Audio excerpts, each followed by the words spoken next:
I know that a lot of people consider this Pokemon species to be the more boring, weaker version of the Seel line. I mean, I can't deny that I think Seel is cuter, but that may be personal bias. In reality, they are so similar that they could nearly be exchanged with one another. Their enclosures are very similar, their diets are very similar, and even how they interact with one another is extremely similar. But the Seel line can be interesting to keep and house in their own rights if you only take the time to look at them. Hello everyone, and welcome to the Pokemon Care Guides, where we go through how you would raise and care for different Pokemon species in your own home. Today, we'll be talking about Seel and its evolution Dugong. I should say that I did make a minor mistake in my last guide. I said Seel was an ice water type. It's actually just a water type. Dugong is the only one in the line that gains the ice typing. Sorry about that. But Seel itself has a tube-like body with its head and flippers at one end and the tail at the other. Its mouth is a cream color that stands out against the white of the rest of its body, and it has a horn on the top of its head that it uses to crack through ice, along with two tusks on its lower lip. But this description doesn't do it justice on just how big a Seel is. These guys are an average of 3 feet 7 inches long and just under 200 pounds. And its evolution Dugong is even larger, now being 5 feet 7 inches and weighing 260 pounds. Dugong keeps the same general body shape and plan as Seel, but its front and back flippers are much more elegant and flowing, almost like dress fabric. Its entire body, including its mouth now, is a pure white color, and its eyes are much larger than Seel's. In all, while it is a simple Pokemon, it's also a very beautiful one as well, especially if you can watch them while they swim. And if you happen to think so, then let's get into it and find out if these could be the perfect Pokemon partners for you. Enclosure.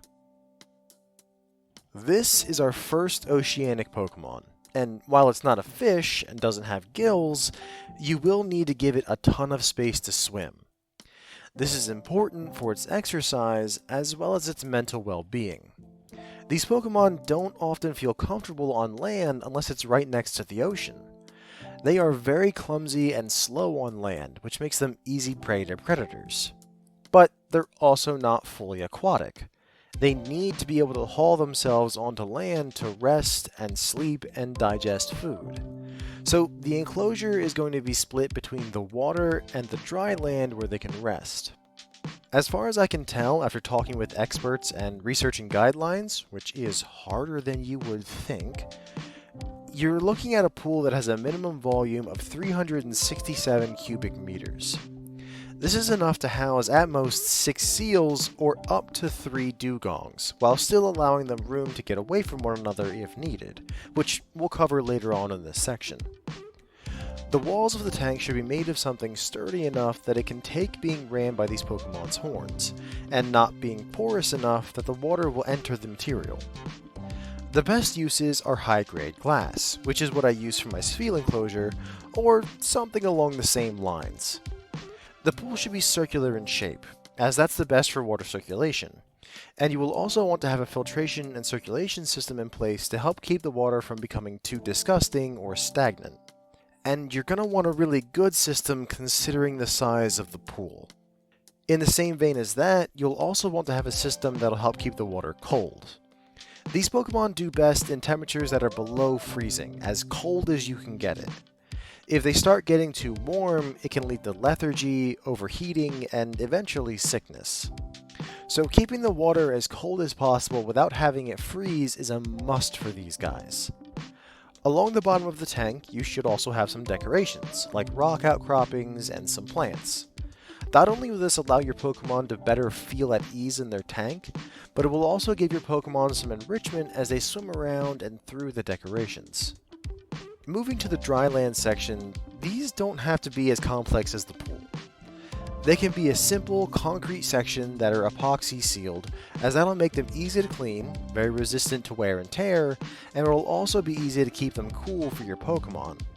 Just be sure that you keep the concrete cold, but not too cold. These Pokemon often come to dry land to sleep and digest their food, and they need a warmer surface to lay on to aid in their digestion. The main concern you should have when it comes to these dry sections is the ease of access to the water. Both Seel and Dugong are not very good climbers, and while they can jump from the water if they want to, they would need a lot of momentum, and if they miss, then they could end up hurting themselves on the edge of the concrete. So when you make the dry land sections of the enclosure, you want to make sure that you have ramps that come down into the water, providing a gentle slope upward that your Pokemon will be able to shimmy and scoot their way up. As for how much space you'll need for the dry sections, you'll need a minimum of 30 square meters as a baseline, and for any Pokemon above the first one, you should add on an extra 5 square meters. Now, you can do all of this in one big area, but I would recommend that you instead break it up. Make the dry land parts oddly shaped, separate them into 2 different disconnected pieces on either side of the pool, something to make it so that if one of your Pokemon needs to or wants to get away from the others in their enclosure, they have a dry area space where they can go to do so, which, again, we'll talk about that in a bit. And the last thing for the dry sections of the enclosure is to make sure that they stay cold as well. They should be warmer than the water, as they do use the warmer temperatures to help digest and it helps them to sleep, but it's not going to be what you and I would consider warm. It's warm relative to the Pokemon and to the water. Thankfully, with the cold water right there next to the concrete, that should help it stay relatively cool without you having to do too much. Okay, let's talk about housing other Pokemon with your Seel evolution, and that whole needing to get away thing that I've mentioned a few times already. The first thing that you have to know for these guys is that they are very social Pokemon. They oftentimes are found in large packs out on the oceanic ice, and need that social interaction with their own species for proper mental development and stress management. To that end, you have to keep them in groups of at least 4 to 5 individuals. Mind you, that doesn't have to be all Seals or all Dugongs. In fact, it's best if you mix it up, allowing for natural interaction between younger and older members of the same species, as well as the easy establishment of a social hierarchical system. These Pokemon, while needing to have others of their own species around, are also very intra-competitive species, and will constantly vie among themselves for dominance. This will mostly be confined to the separate sexes, males competing with males and females competing with females, with the males, of course, being a bit more competitive on average, but there have absolutely been cases of both sexes challenging each other.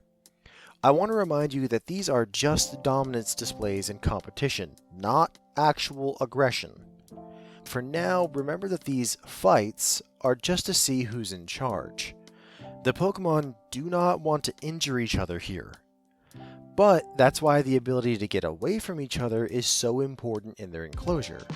If a Seel or Dugong that loses its dominance competition can't get away from the winner, it'll feel like it's trapped next to this bigger, stronger Pokemon, and that could very well cause it to panic and actually attack.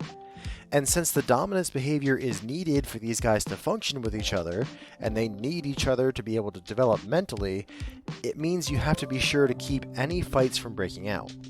Long story short, they can and need to be housed with others of their own species, so just get ready for some of them to start screaming at each other and metaphorically thumping their chests at each other. As for Pokemon that can be housed with them, the Seel line can be housed with them pretty easily, as they have a very similar enclosure setup. Just be sure that you greatly expand the enclosure to accommodate them. They have a very similar social structure to the Seel line, and when you combine them all in one enclosure, then things can get kinda tense. But aside from that, as long as they have adequate space, the Seel line can get along with them very well. The Popplio line could also technically be housed with them, but the Popplio line prefers much warmer temperatures, so you'll have to warm up the enclosure. Which Seel could handle, but it wouldn't be ideal. After that, I wouldn't house any fish-like Pokemon with them, seeing as these guys are carnivorous and would most likely eat anything they could catch. And most of the things that they wouldn't be able to eat would either try to eat them or need a very different enclosure setup. In the end, I would stick with others of the same species and maybe the Seel line if you want to mix it up a bit. Availability. What really limits these Pokemon on habitats is the fact that they need a cold, oceanic environment that isn't just deep ocean. And there aren't many places like that in the Pokemon world. Of course, they are most well known for thriving at the Sea Foam and Whirl Islands in Kanto and Johto respectively, but they also exist in the large bay on Sinnoh's northern island, and in the shallower waters of the Great Chasm in Unova. Interestingly enough, they also seem to have adapted to cave life in their pursuit of the cold. You can see this in the Sinnoh Victory Road, and surprisingly enough in the Seaward Cave in Alola. I figured it would be too warm there for these Pokemon, but the cave keeps things cool enough that they can live just fine. There are some reports of them around Shoal Cave in Hoenn, which does make sense. If it's a great environment for Sfeel, then it would be a great environment for Seel and Dugong. But I couldn't find anything concrete on that, so don't take that as a solid fact. And if you're hoping to find them in the Galar or the Paldea regions, then I'm sorry, but no luck. There are no native populations in those regions. As for the breeder scene, there aren't really that many people that have made investment in raising and caring for these guys. Minor spoiler, but the enclosure is not cheap, and neither are the Pokemon. So to have a stable breeding population of these guys is a heavy investment for anyone. Plus, these guys aren't nearly as popular as the other pinniped Pokemon like Sfeel and Popplio. A lot of people consider these guys to be boring when compared with them, and so because of the lack of popularity, not many people are raising them. As well, due to their enclosure needs, it's often places like aquariums and Pokemon gyms that do have these Pokemon. And the fact that you need a group of them is just a cherry on top of the sundae. So, if you're hoping to get these Pokemon through captivity, you're going to have a hard time getting a hold of someone that can help you. I'm not saying there's nobody, but it's going to be a lot harder than most other common Pokemon, and even harder than other Seal-type Pokemon like Sfeel and Popplio. Catchability. The cold and the water are going to be your major obstacles to being able to catch these guys. When traveling out to catch these Pokemon, you are going to be going to places that are cold, so be sure to dress warm. You want thick layers and water-repellent jackets and pants because hypothermia is a very real threat. As well, if these Pokemon are swimming in the ocean, you should not go in after them and try to catch them there. Not only is the water most likely cold enough to send your body into shock, but these Pokemon are not the only ones in the ocean. There are all kinds of oceanic horrors that are down there, and humans are not designed to be in the open ocean. It's just not a good place.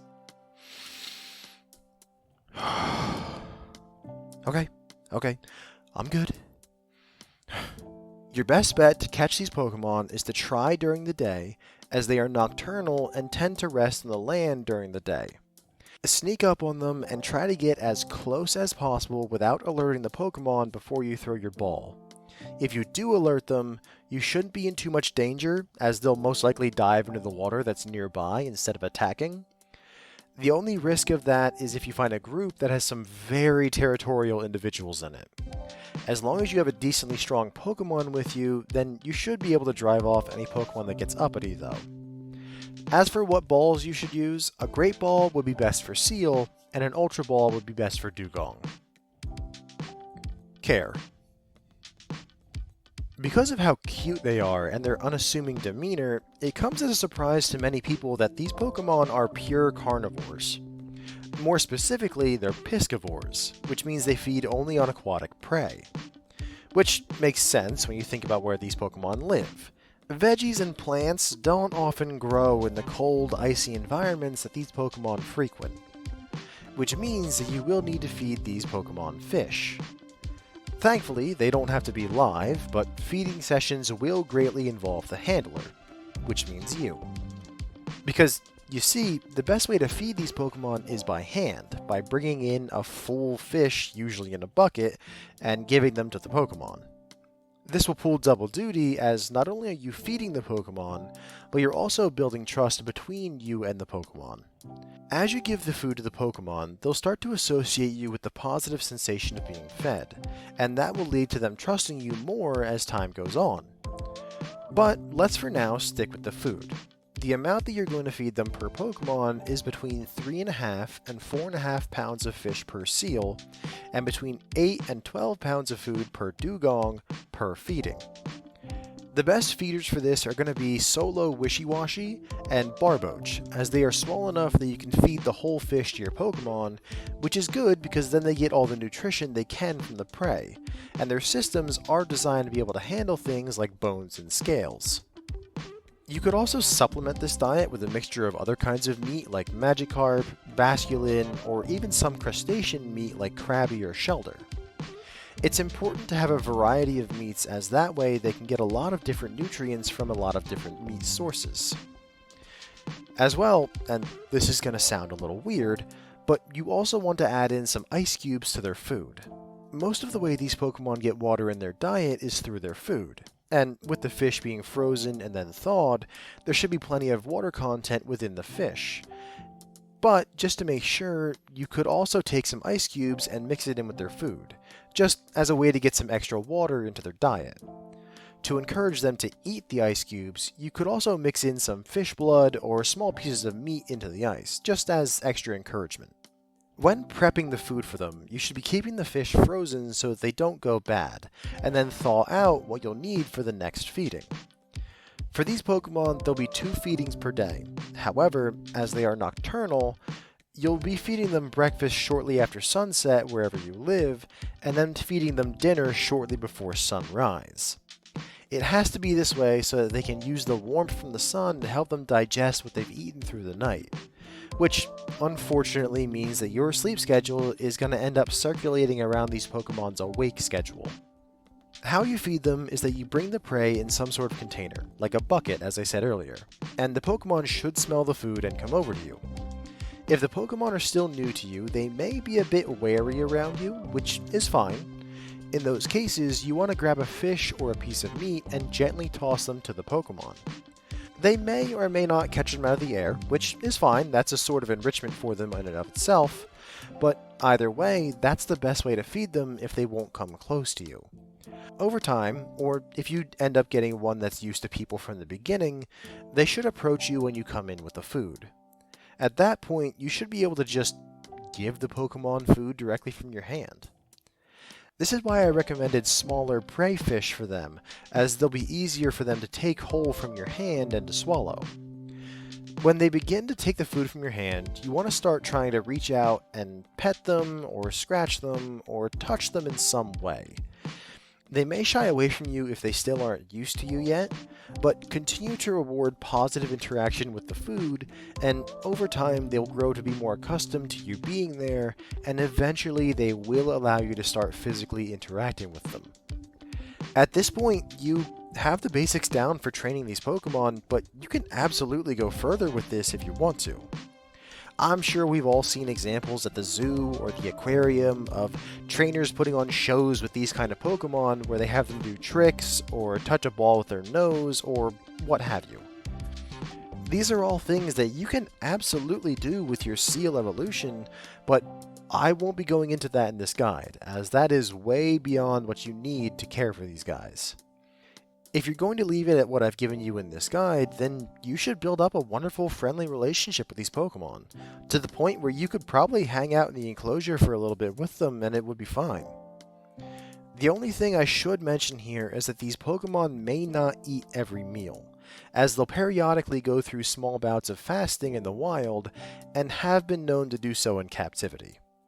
So if they miss 1 or even 2 meals, then don't panic. See if they'll eat the next day, and then if they don't eat then, I would talk to your Pokemon Center to see if something is wrong. The last thing you should keep in mind with these Pokemon for their care is enrichment. I know I mentioned this slightly in the enclosure when talking about the decorations, but these Pokemon are very inquisitive and playful, so boredom is a very real thing for these guys. So you want to have certain ways to engage with them and entertain them. One simple option is toys. Get them some pool toys that are sturdy enough for them to roughhouse with. An intriguing idea I saw online is that some people will use ice for this. They'll take a feeder fish and freeze it into either a block or a ball or something like that, and they'll toss that into the pool. That way the Pokemon will engage with it, trying to figure out how they're going to get the food out of the ice. Training is, of course, also a good method of enrichment, but just having people come by and enter the enclosure can be a great source of enrichment just in and of itself. Once your Pokemon are used to you being around and interacting with them, start to bring different people around. Your mom, your dad, siblings, friends. People that these Pokemon either haven't seen or don't see often will really engage that curious side of them and give them a bit of mental exercise. And that's what this is really about. You want to keep these Pokemon both mentally and physically active and engaged with their environment. Cost. Considering the fact that you're really only going to be getting these Pokemon from the wild, then I'm tempted to put these guys in the moderate category. You will have to travel to get them, especially if you live in a region that doesn't have a native population of them, but that shouldn't be too bad. What will really cost you a lot is the gear you'll need to deal with the environment and the balls you'll need to use to catch them. If you're getting your Seel evolution from captivity, then you're going to be squarely in the very high category. The enclosure will be nothing short of the very high category. Aquariums and pools are always expensive, and when you need something of this size and complexity for multiple Pokemon, it's going to be a hit to your wallet. Your best bet is to find a company that can come out and set this enclosure up for you, as they oftentimes do have deals. Lastly, the food will be in the very high category as well. Because of the fact that they need only meat, and not only meat but fish, it's going to mean you're going to be spending a lot. It will be cheaper than it could be, as they're fish that are not very popular for pets or for people to eat, but you're still going to be spending a lot of money to keep these Pokemon fed. Conclusion. I think this perfectly shows why oceanic Pokemon, even those that aren't fully aquatic like the Seel line, are so hard to care for. They need a massive investment in space and food, and the fact that these guys are social so you need multiples of them doesn't help matters. The only saving grace I can see for Seel and Dugong are that they are very easy to train, and you can actually hang out with them in their enclosure if you want to. That's not something you can say for a lot of different kinds of Pokemon. I mean, I love my Seels, but they have the exact same issues as this line. But if you have the space and the disposable income to handle them, then these friendly, cold-loving Pokemon could easily be the perfect Pokemon partners for you. Thank you all for listening, and please join us again next time when we cover the toxic sludge Pokemon Grimer and its evolution Muck. Have a wonderful night, everyone.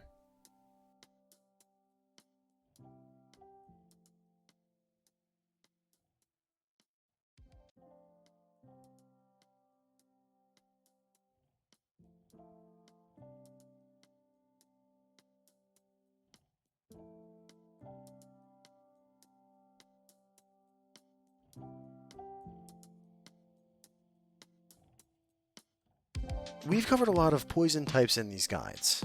For some reason, Kanto has a lot of them. Possibly due to the early industrialization of the region? I'm not sure.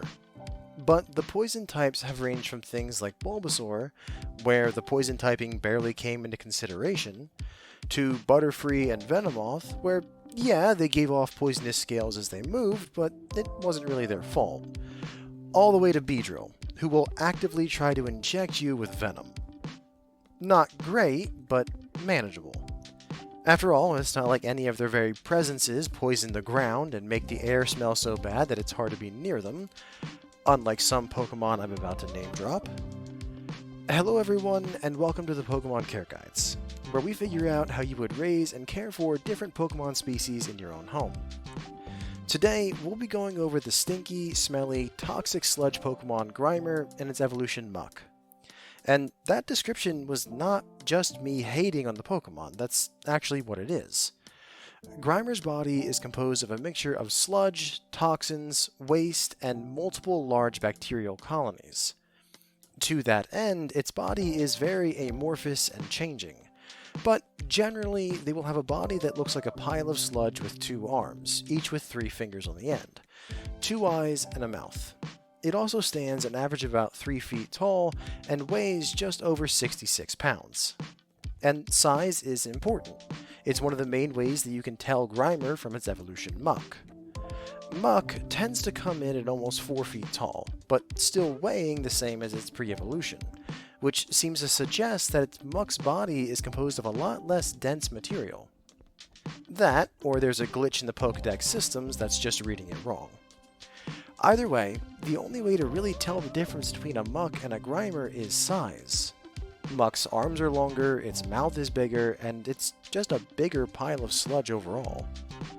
Also, the toxins and bacteria that make up Muck's body are much, much stronger, leading to an even worse smell that could burn your nose hairs out. Which I'm sure makes a lot of you wonder, why would anyone want this Pokemon as a pet? Well, that's what we're here to figure out. So, if any of this sounds interesting to you, then let's get into the guide and figure out if these guys could possibly be the perfect Pokemon partner for you. Enclosure. Considering the fact that these guys are just piles of toxic sludge, it would be much more apt to call this section of the guide containment rather than enclosure. Because that's exactly what we're going to be doing, containing these guys. Thanks to the toxic nature of their bodies, you do not want them getting out or wandering around your yard, or Arceus forbid, your house. Your property will end up becoming a biohazard zone while the Pokemon get cleaned up. So, when talking about the size of the enclosure, something you have to think about is that while these Pokemon do move around, they aren't fast. I mean, they don't even have legs. So the enclosure should be large enough for them to move around a bit, but not terribly large. Unfortunately, these Pokemon aren't really kept in small single Pokemon enclosures the way we're talking about in these guides. It's usually more in a large enclosure containing hundreds of them that is used for industrial waste. Meaning that dimensions for single enclosures aren't really standardized across the board.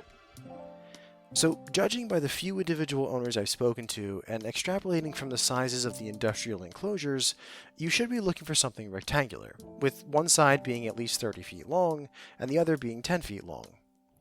When it comes to height, I would make it just taller than the height of an average Muck, meaning about 4.5 feet tall to about 5 feet tall.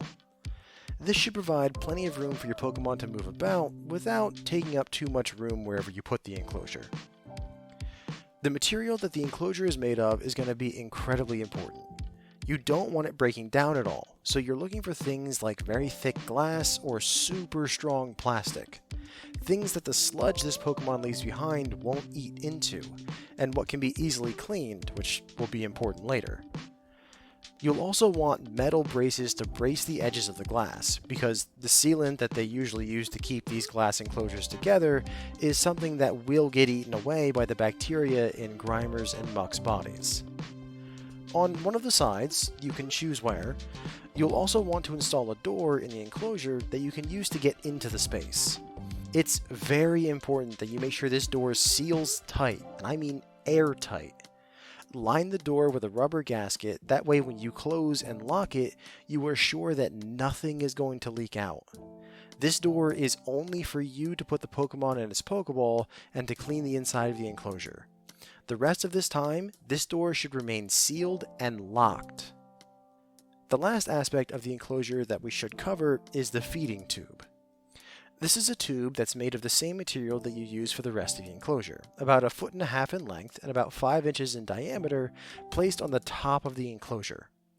The top of the tube should have a cap on it. Don't make this one airtight, as this is going to be how the air is going to enter and exit the enclosure. This tube is also going to be how you feed the Pokemon. dropping the food down from the tube into the enclosure. It may seem a bit strange to just dump the food into the enclosure through a tube. After all, we usually have you using food as a training technique or just giving it to them in a bowl, but trust me, you are not going to want to put your hands anywhere near these guys. Also, this is a minor thing, but you should also keep these guys out of the cold and extreme heat. It's weird because they aren't weak to those types, because they're a poison type, but their bodies aren't really well built for those environments. Their bodies mainly rely on being wet, slimy, bacteria-filled blobs, and the cold could cause their bodies to start to freeze and harden, and the bacteria could become dormant. Essentially, they could just freeze in place. And then the heat is worse for them, as it could cause them to dry out and the bacteria in their bodies to get destroyed in the heat. At least with the cold, you could always defrost them. If your grimer or muck gets exposed to too much heat, then it'll be a long recovery process of adding in more hydration and new bacterial cultures. So if you live in an area of the world where the temperature can get into the freezing or boiling ranges, then you may want to reconsider these Pokemon. Oh, and you will be keeping these Pokemon outside, unless you want your house to smell so bad that you'll never have guests over again. For the Pokemon that can be housed with them, I don't know what to tell you besides that nothing's really going to survive being in this enclosed space with a Grimer evolution, aside from other Grimer evolutions. I suppose some of the less organic steel types like the Magnemite or Clinklines could, because steel types are naturally very resistant to toxins, and their inorganic biology means that they don't really have a way to ingest the toxins given off by the Grimer evolution. But I'd still be worried about the composition of the slime from Grimer leading to corrosion in their bodies. Luckily, these Pokemon can be very social with their own kind. They can oftentimes be found in large swarms, mostly because of what they eat and how they actually reproduce. Which does bring me to a point. These Pokemon do not need another partner Pokemon to make another Grimer. Sure, they can, but there are also documented cases of Grimer reproducing through... I'm not very sure what the process is called, actually. Essentially, as we've discussed, Grimer and Muck's bodies are piles of bacterial colonies suspended in toxic sludge that have begun to work together to form one cohesive sentient being. These bacteria reproduce and grow, and that's how, despite leaving a slime trail everywhere they go, Grimer and Muck don't shrink. But that slime trail still has some of their bacteria in it. If the Grimer and Muck go over the same spot enough times, depositing more bacteria and more sludge each time they do, or if the bacteria in the slime trail is given enough food and time so that it can grow, a new Grimer will just grow out of the slime trail. These Pokemon can essentially just spawn themselves. This is how you can end up with a sudden explosion of them in places like sewers or factory runoffs. And that's also how you might end up with more than one of these Pokemon in your enclosure, despite the fact that you only ever caught or bought one. Which is why cleaning is so important if you don't want a ton of these guys.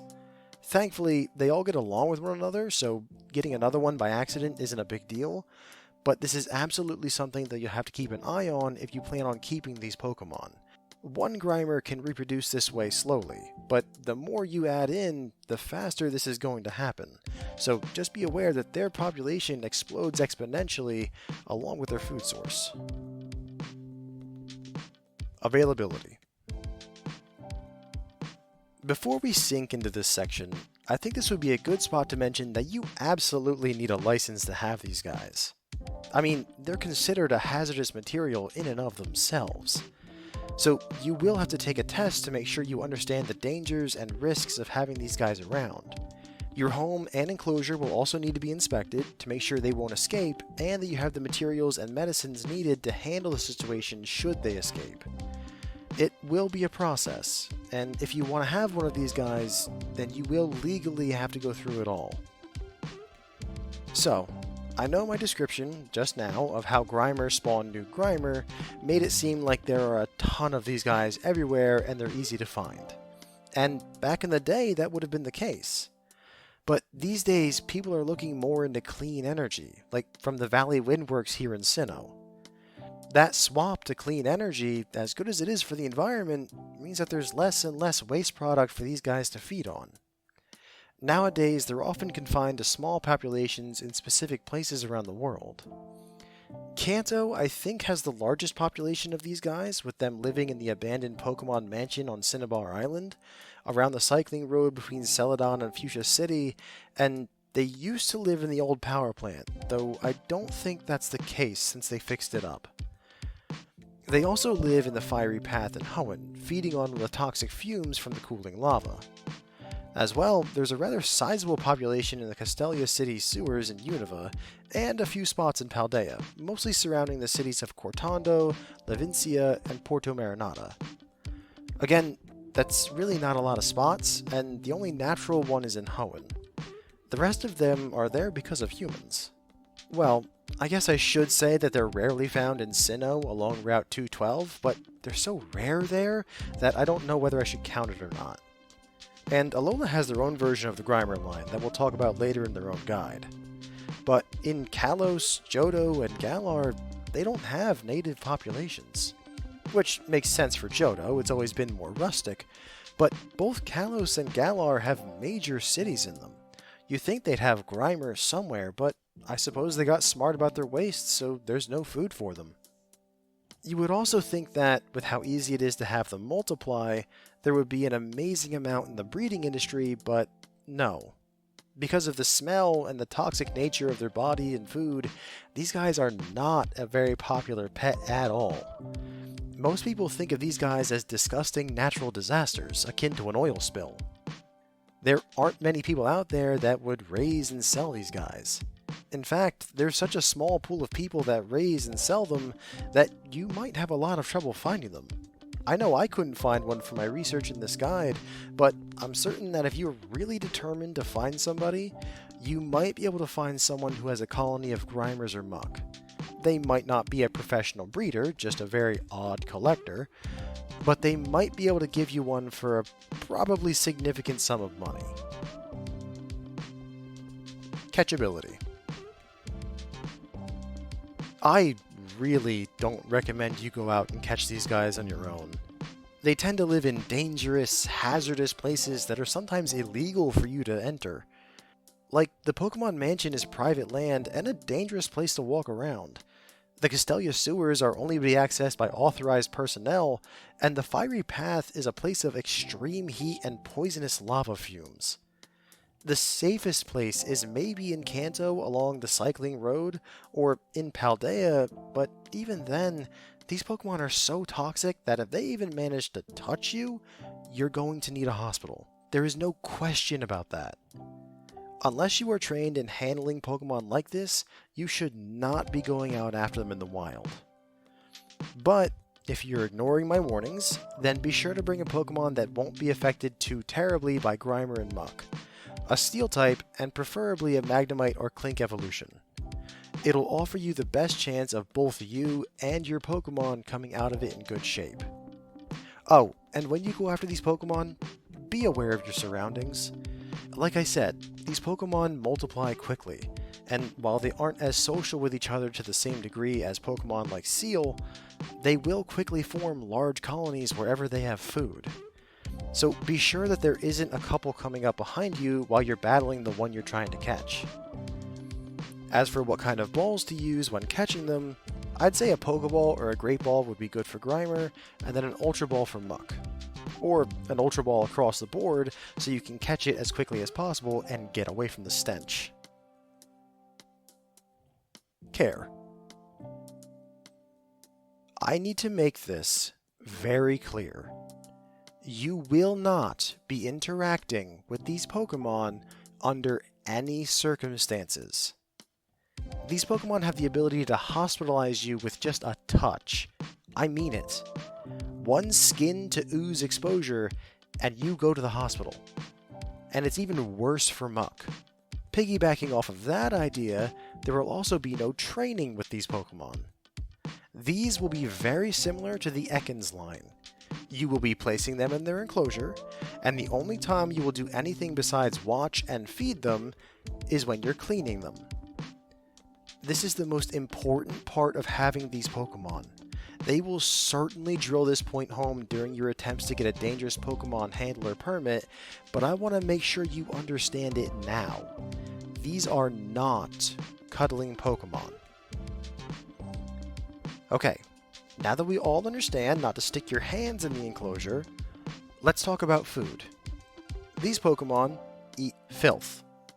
Anything that you look at and think that it could be a health hazard or environmental hazard is probably good for these guys. I mean, they've been known to make homes in sewers because the wastewater is delicious to them. Don't worry though, I'm not going to have you making and feeding Pokemon your very own homemade wastewater. That is a step too far even for me. However, they also really like to feed off of industrial waste and common trash. So here's what we're going to do. First thing you need is a container where you can make Grimer's food.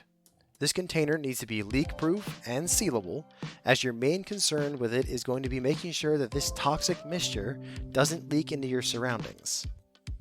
My best recommendation is to get one of those 50-gallon metal barrels that they use to ship oil and auto grease in.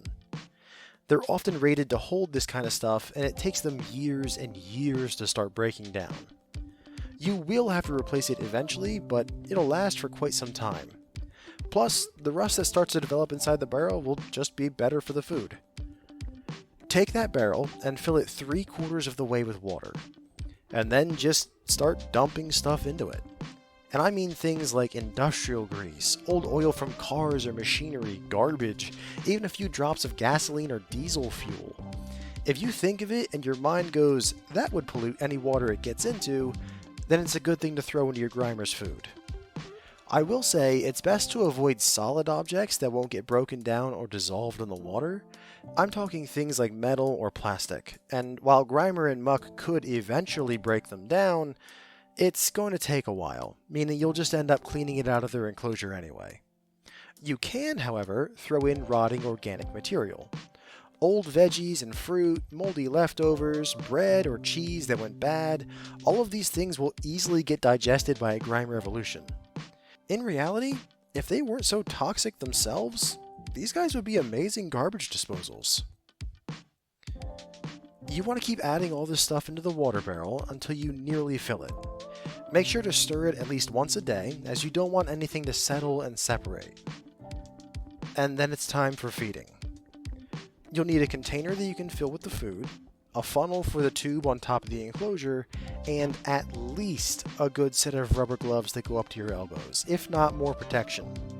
I suggest you also get some sort of eye and nose protection in the case of splashing. The act of feeding them is pretty simple at least. Just dunk the container in the barrel to fill it, then walk over, put the funnel in the top of the tube, and carefully pour the food down the funnel and into the tube. As for how much to use, it's pretty simple.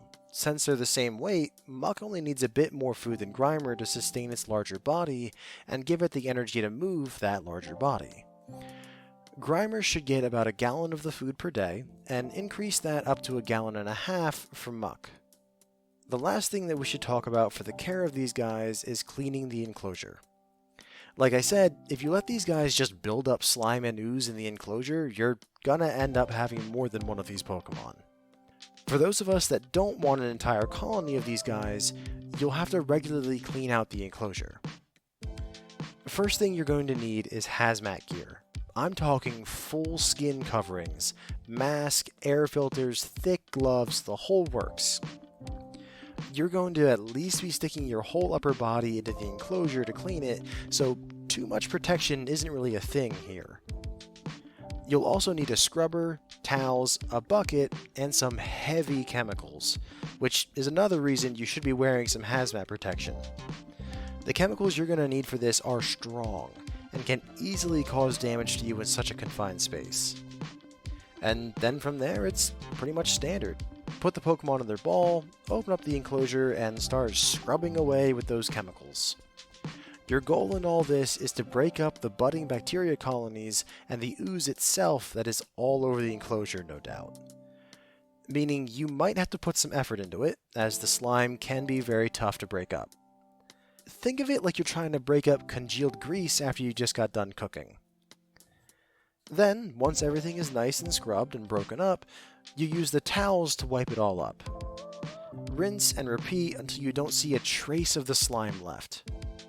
And then, it's important that you rinse out the enclosure with just regular water. If you leave the chemicals on the wall, then they could have a negative effect on your Pokemon's health, considering those chemicals are made to break down things like Grimer and Muck's bodies. Once everything is rinsed and dry, close up the enclosure again and put your Grimer evolution back in. Simple, but time-consuming, and possibly dangerous if you aren't careful about it. Also, at the end of this, you may want to throw those towels out that you used. I don't think you want them in your clothes washer, and they might not be in good shape afterwards anyway. Don't forget that you'll also have to scrub the feeding tube as well. Your Pokemon shouldn't be able to reach it, but you are dumping its gross food through it, so it's gonna get pretty nasty pretty quick.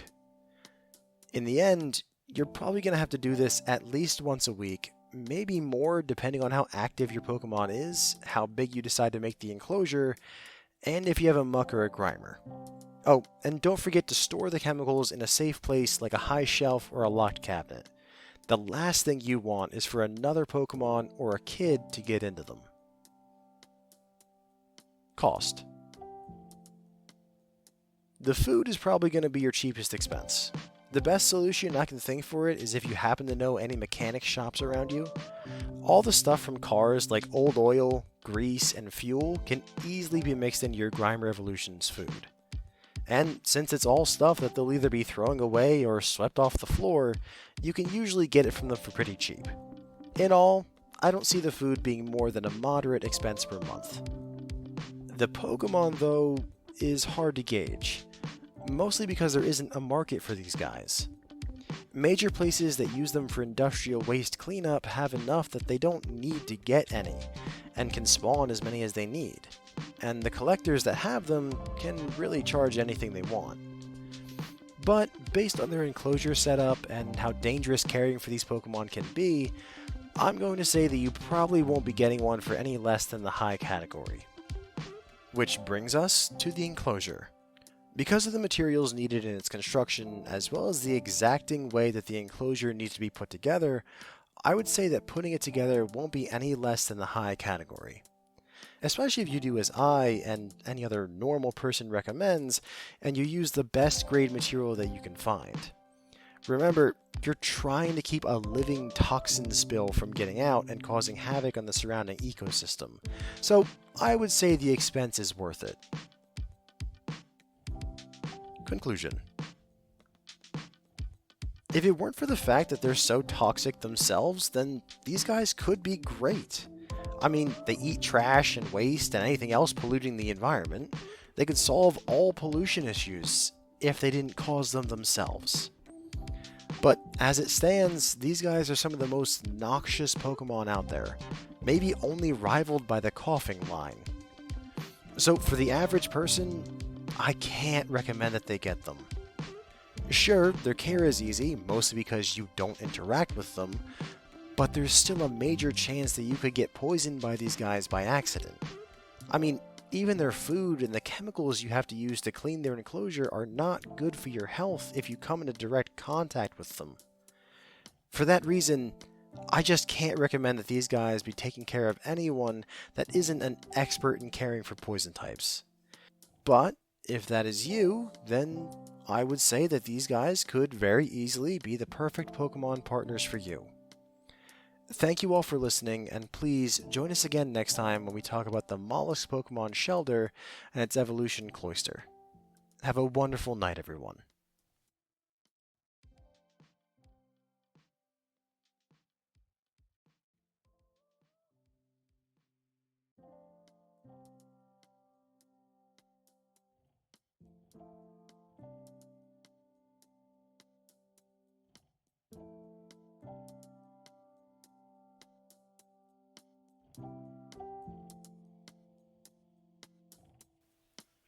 And right back into the ocean we go.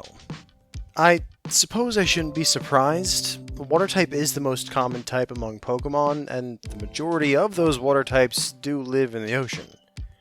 Just When I started these guides, I never thought I'd have to think about the ocean so much. It's not a great feeling personally, let me tell you.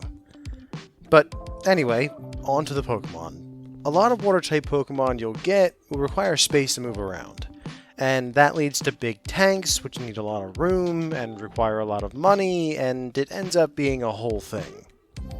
But the appeal of the aquarium, being able to watch the Pokemon swim and swirl around, it's something that a lot of people find very calming and relaxing to watch. It makes sense why the easier water types are some of the most popular ones. Though, I'm not sure if this evolutionary line counts among them. Hello everyone, and welcome to the Pokemon Care Guides, where we go through how you would raise and care for different Pokemon species in your own home. Today, we'll be talking about Shelder and its evolution Cloyster. Shelder is a small bivalve Pokemon, meaning that it has a clamp-shaped shell with its soft main body situated inside of it. The shell is purple in color, with protrusions towards the back. The internal body is black and spherical, with two large eyes and a long extending tongue. Despite the sturdy shell that it has, the Shelder only weighs about 9 pounds, and stands about a foot tall. Not too large in the grand scheme of things, especially when you compare it to other things found in the ocean.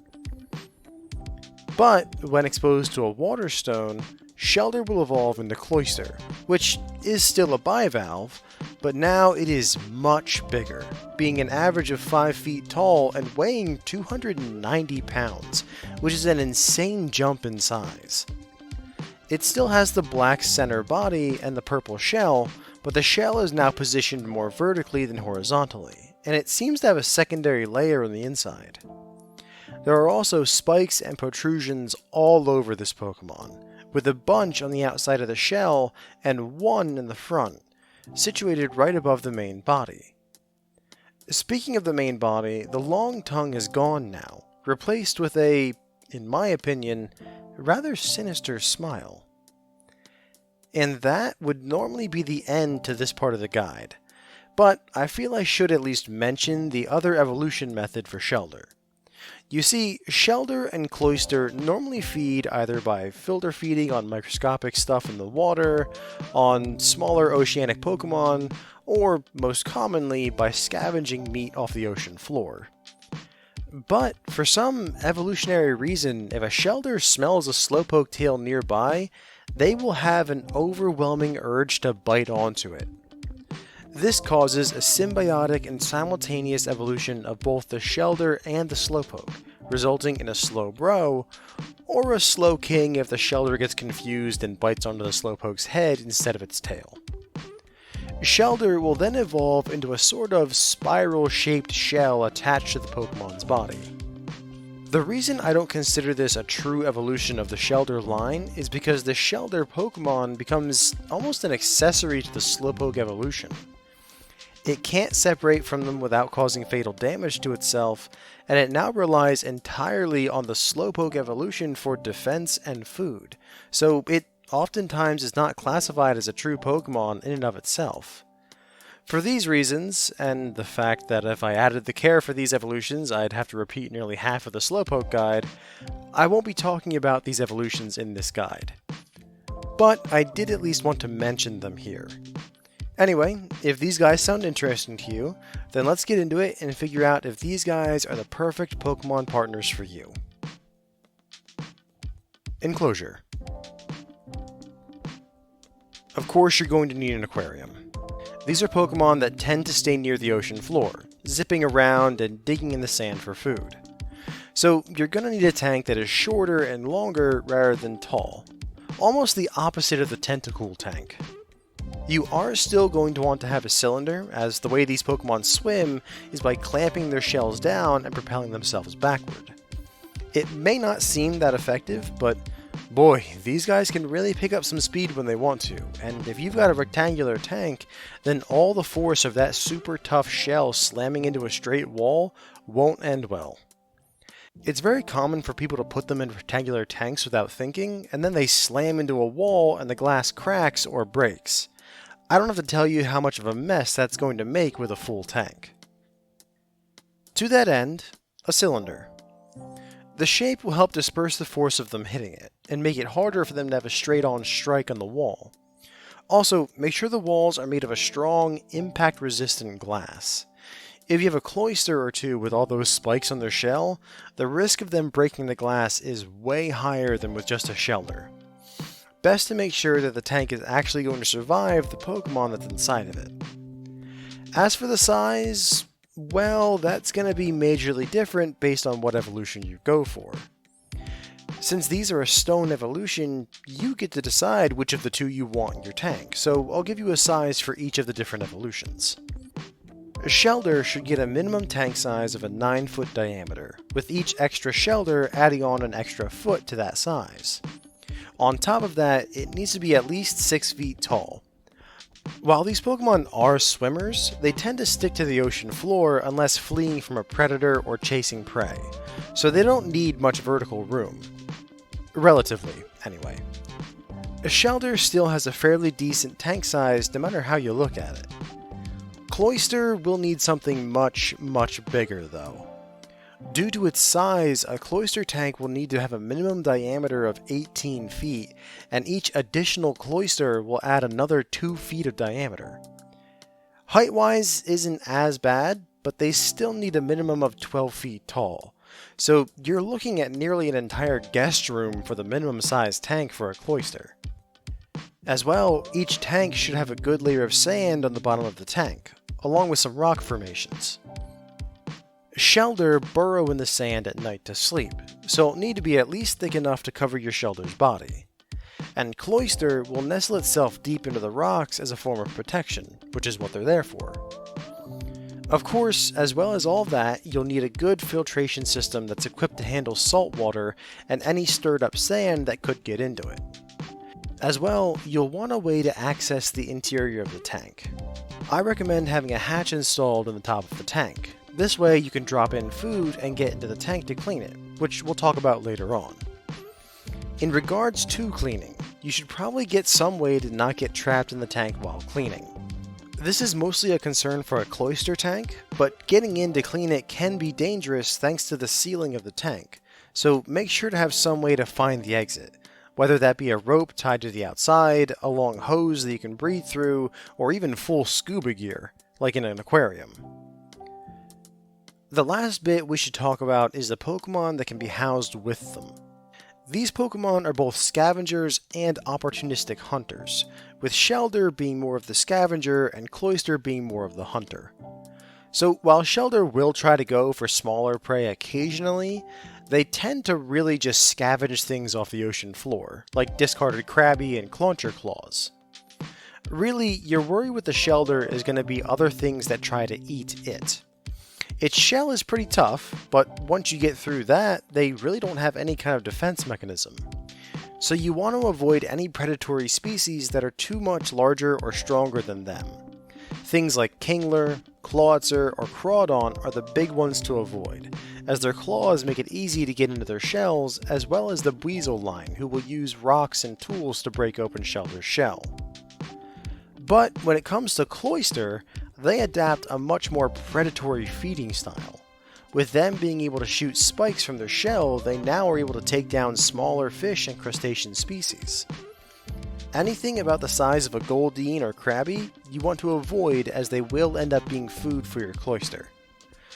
Cloister will also scavenge any food it comes across if it's hungry, but it usually just hunts down its prey.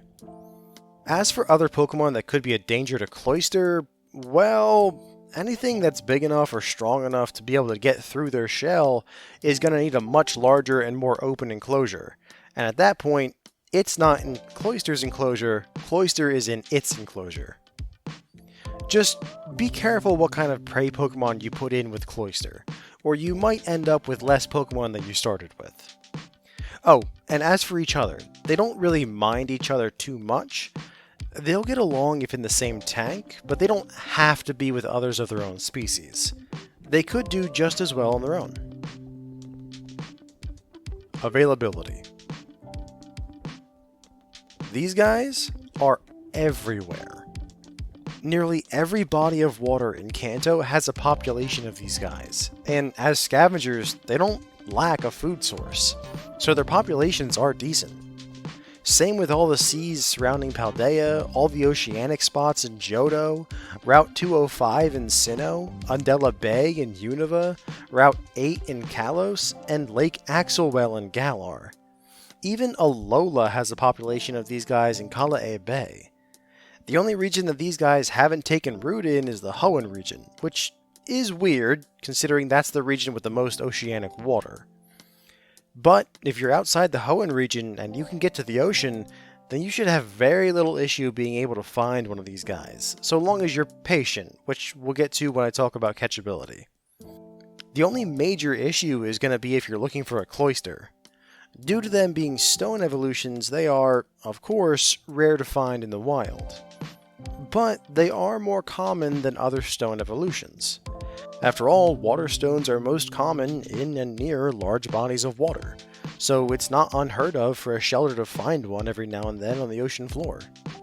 So cloister will be a bit more work to find than its pre-evolution, but it still should be possible if given enough time. When we look at the breeder scene for these guys, Shelder is a relatively common one for water Pokemon farms to raise. Mostly for food though. As I'm sure anyone who likes to eat seafood could tell you, steamed Shelder are a very common and popular dish.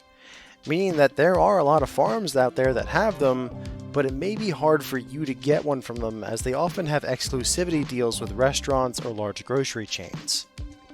It's absolutely worth a shot, but this might be one of the few times that it's easier to get your Pokemon from the wild instead of through a breeder. Cloister is nearly non-existent in these farms, however. Because you can raise a ton of Shelder in the space you would raise one cloister for a lower cost, the farms tend to not bother with evolving them at all. There are some here and there that supply specialty dishes that call for a specifically cloister meat to be in them, but overall it's more of a hassle than it is a profit to raise a cloister, so a cloister is going to be hard to find no matter what you do. Catchability.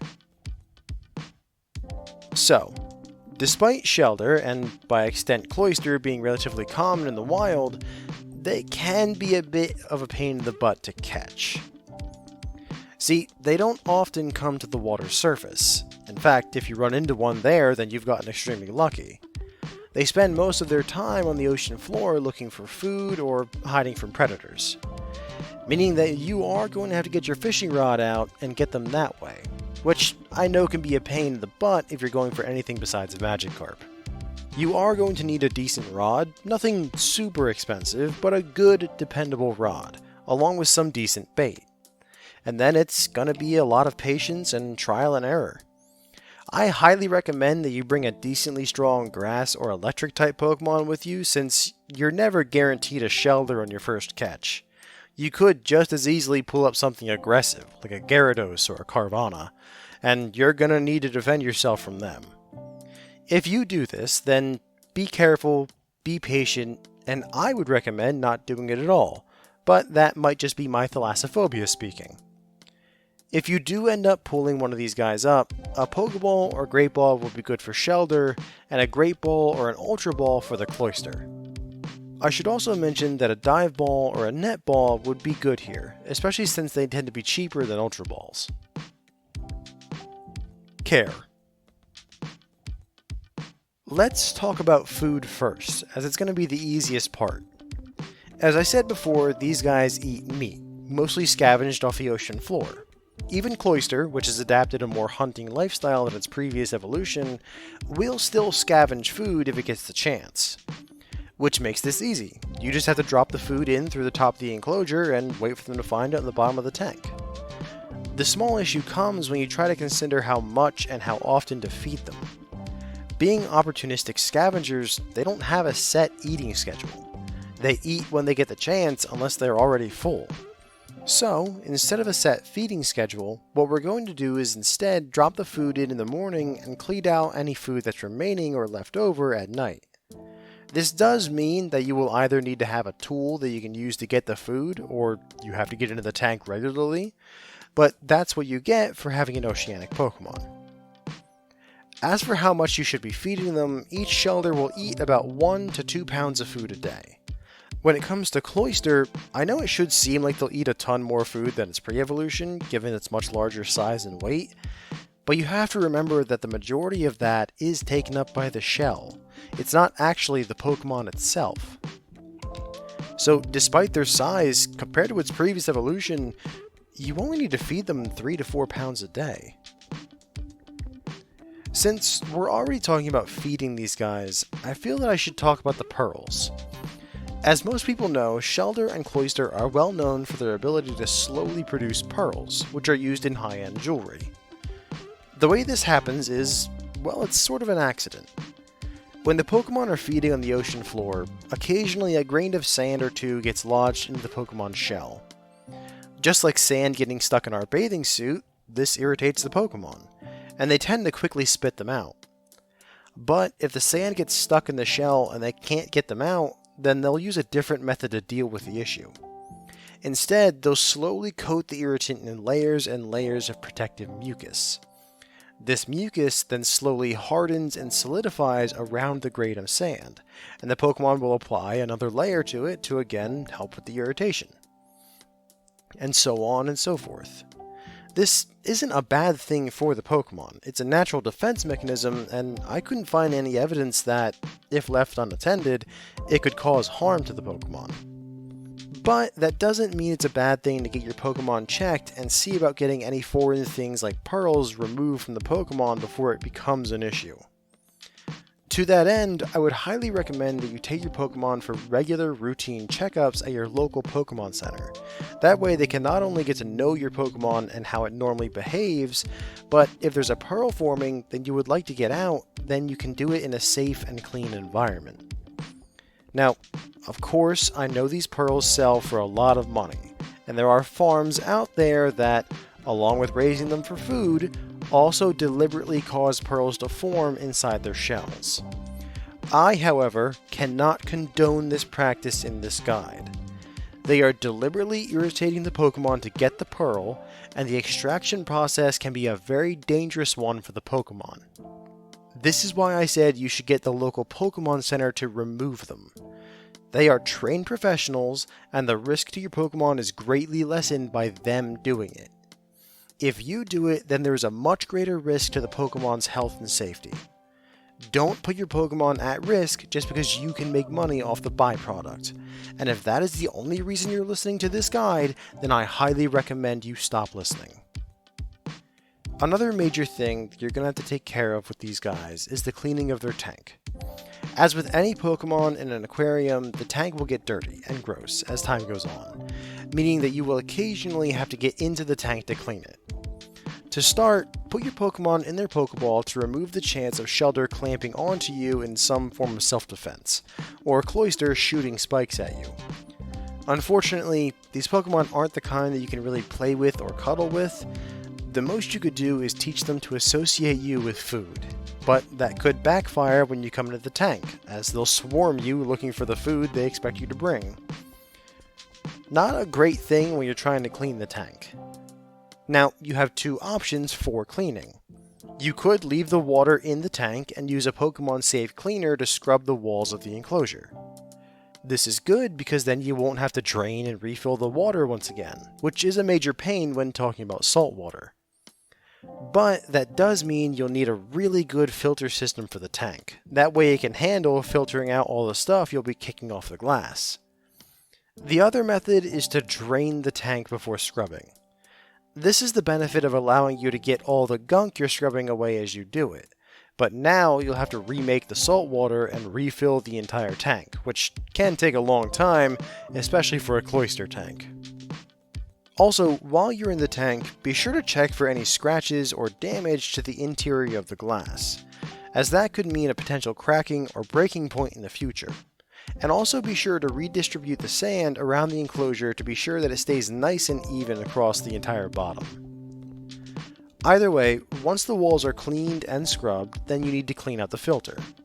This is especially important if you're using the method that keeps the water in the tank, as the filter is going to catch all that gunk you just scrubbed off, And if you don't clean it out, then it could either start pumping that stuff back into the enclosure, or if it gets blocked entirely, then it could cause the motor in the system to burn out, and you'll have to replace it, which is gonna be expensive since we're talking about a saltwater filter. And of course, like I mentioned, you'll have to get any leftover food out of the tank at the end of the day, as you don't want it to stay in there too long and begin to break down. It can cause a lot of problems, from the water going bad to health problems for your Pokemon. Cost. The enclosure is going to be expensive, no two ways about it. It's a large tank, which itself is usually very expensive, but you'll also need to sand for the bottom and the filtration system. And this is all for a saltwater tank, which is always more expensive than a freshwater system. On top of that, for cloister, you'll need the rock outcroppings, and not to mention the sheer size of a cloister enclosure. So for shelter, I'd say you're looking at the high, possibly the very high category, and cloister is absolutely in the very high category. The Pokemon itself probably won't be that bad though, especially if you follow my advice and go out and catch your own Pokemon. But even if you decide to go through the farms that are out there to get one, then you shouldn't have to spend any more than the low category. Cloister will bring the cost up a bit to the moderate or the high category, though that's mostly because the cost of the water stone is going to be passed on to you. Food will probably be in the moderate or the high category, as you're looking at a lot of seafood for these guys. Meat is never cheap, and that goes double for seafood like crabby or clauncher claws. At least on the bright side, you know that, if nothing else, you could have some yourself and have a good seafood dinner. Conclusion. These guys aren't bad. They're easy to feed, easy to care for, and the only major thing you have to worry about with them is the cleaning and the regular Pokemon Center visits. Aside from that, they are really Pokemon that you can just sit and watch swim around their tank. I would say that these Pokemon are great for beginners who are just starting to get into the care for water-type Pokemon and wanted something nice and simple to get their feet wet. Sorry, didn't mean to make that joke. My only thing is that if you're going to raise these Pokemon and the efforts to harvest pearls from them, don't. Stay away from these Pokemon. But if you have honest intentions and are looking for something that isn't too complex and that you can watch just swim around their tank, then I would say that these guys absolutely could be the perfect Pokemon partners for you. Thank you all for listening, and please join us again next time when we talk about the gaseous ghost Pokemon, Ghastly, Haunter, and Gengar. Have a wonderful night, everyone.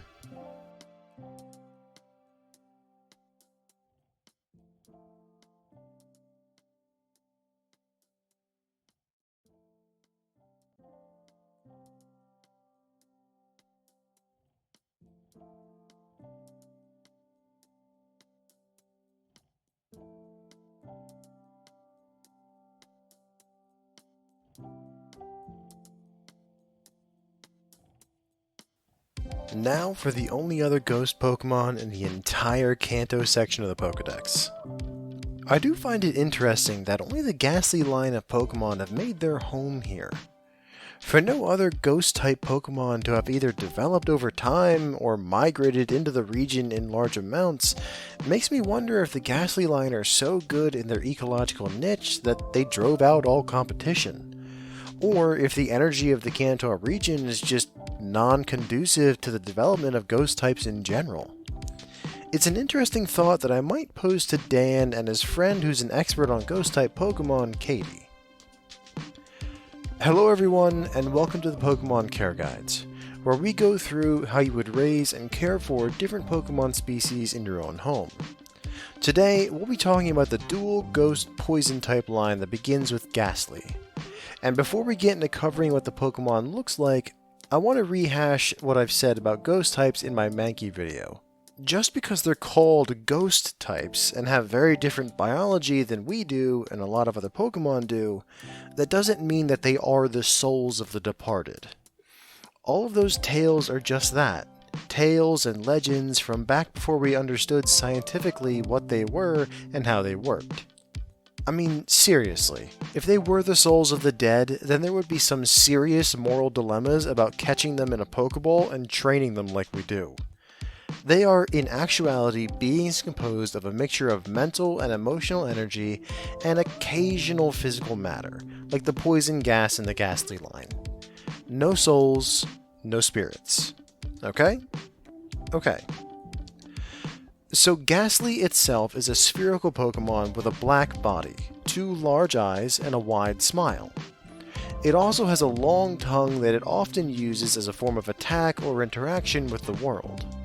As well, surrounding Ghastly is a pink-purplish cloud of toxic gas which, despite its toxic nature, smells slightly sweet when you're nearby it. Also, Ghastly might be the Pokemon with the biggest discrepancy between height and weight that we've covered, and possibly of any Pokemon ever. Due to its insubstantial and gaseous nature, the Pokemon's form is never really locked in, but many of them do tend to stay around the 4 foot 3 inches mark and weigh in at about 0.2 of a pound. After some time, a Ghastly will go through an evolution and become a Haunter. A Haunter is... well, the best way to describe it is a floating head with spikes coming off the back, and 2 disembodied hands that fly around it. The entire body is solid purple, and they have 2 large eyes and a large jagged mouth that stretches across their entire body. Funny enough, while Haunter's preferred body shape does get bigger, now generally being about 5 foot 3 inches tall, it doesn't actually weigh any different than its pre-evolution. And usually in nature, that's where the evolution line would end. But upon being exposed to a specific electrical shock, such as passing through a trading machine, a Haunter will undergo another evolution, evolving into a Gengar. A Gengar is a bipedal Pokemon with 2 arms and 2 legs, but lacking a well-defined head. Instead, their torso and head seem to blend together. They have spikes going along their back, a small tail, and 2 large red eyes that are accompanied by a wide mouth, usually with a sinister smile. Gengar does tend to get a bit shorter, now usually being 4 feet 11 inches, but weighs a lot more, that being 89.3 pounds on average. Why this is, I'm not really sure. There still isn't a lot we understand about ghost Pokemon anatomy, and they are possibly the most varied and different Pokemon that could share a type. This does provide some interesting challenges when it comes to their care and enclosure, and if all of these undefined details and intrigue sound interesting to you, then keep on listening to find out if these guys are the perfect Pokemon partners for you. Enclosure. Okay, so this is going to be a first for this series, but you won't really be able to contain these guys. Due to their insubstantial bodies, things like walls and doors are pretty much meaningless to them. I mean, there are full and well-documented reports of Ghastly simply passing through solid objects, and Gengar being able to sink into and hide in shadows. So, an enclosure isn't going to really be a thing you make for these guys. But, despite their tricksy and mischievous natures, they are very loyal and caring to those that show them the same. You aren't so much going to build a place to contain them, as you're going to count on that very loyal nature to keep them around. And that means that you want to build them a place where they feel at home. These guys are usually found in spooky places, like cemeteries or abandoned houses, but it's not because that's what they like, it's because those places are spooky. They scare people. What these Pokemon feed on is the emotional energy of fear. This is why they love to play pranks on people, why they are so well known for jump scares and frightening people. It's because they feed on that feeling. And so they are naturally going to be drawn to places that cause that feeling to come about most often. Meaning that you have to make your house, or at least the space you want the Pokemon to be the most comfortable in, spooky. Low lighting, tight spaces, maybe some low ominous music. I hate to say it, but you need to turn at least some of your house into a haunted house attraction permanently just to make sure these guys are comfortable. But all of that is also a suggestion, advice I got from a professional in dealing with ghost-type infestations.